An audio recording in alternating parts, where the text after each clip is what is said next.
Happy morning po, sir. Happy morning, Horizon. Thank you so much. Sir, gusto na natin na linawin natin ng gusto yung apps na binabanggit ko po kanina. So, bakit po masyadong mahalaga yata yung ngayon sa panahon ng election? Okay, ang AsianLink.ai or Connect to News, Public Service, and E-Commerce.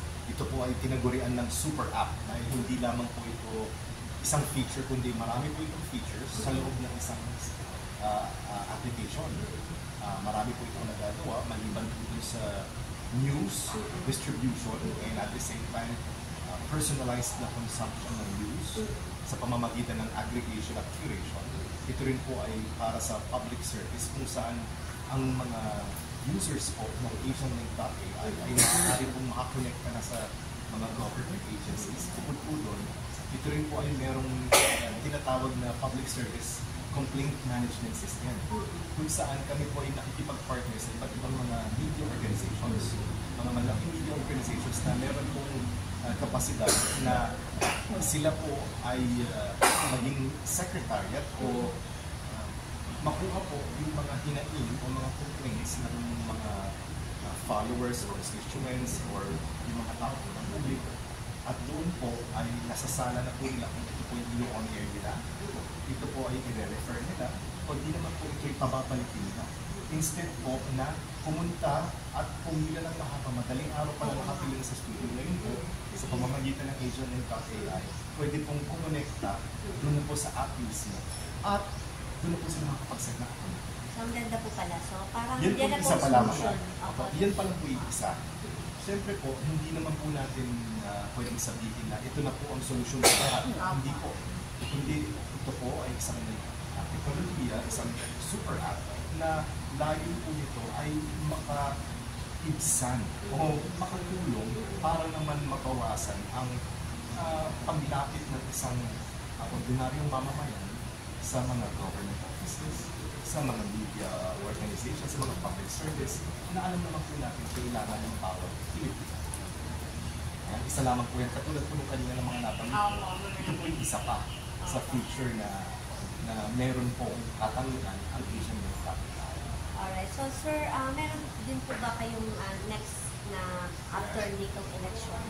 Kung baka ito na rin po yung solution natin sa iba pang mga problema sa social media, yung nabanggit po kanina na madaming account, baka hindi lang election. Hindi po namin gustong kumbaga po ay kalabanin ng mga platforms.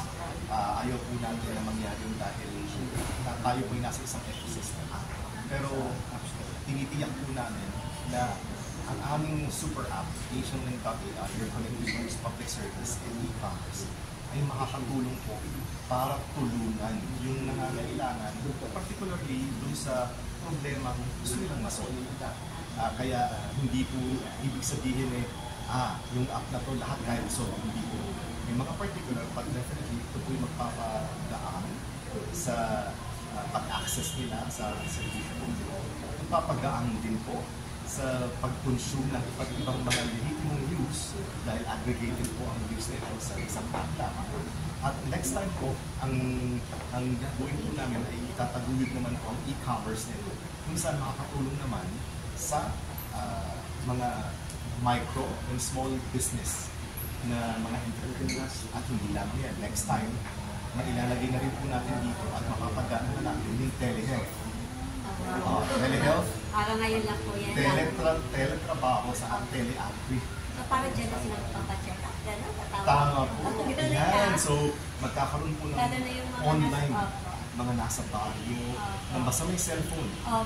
Maaari po silang kumonekta sa isang doktor.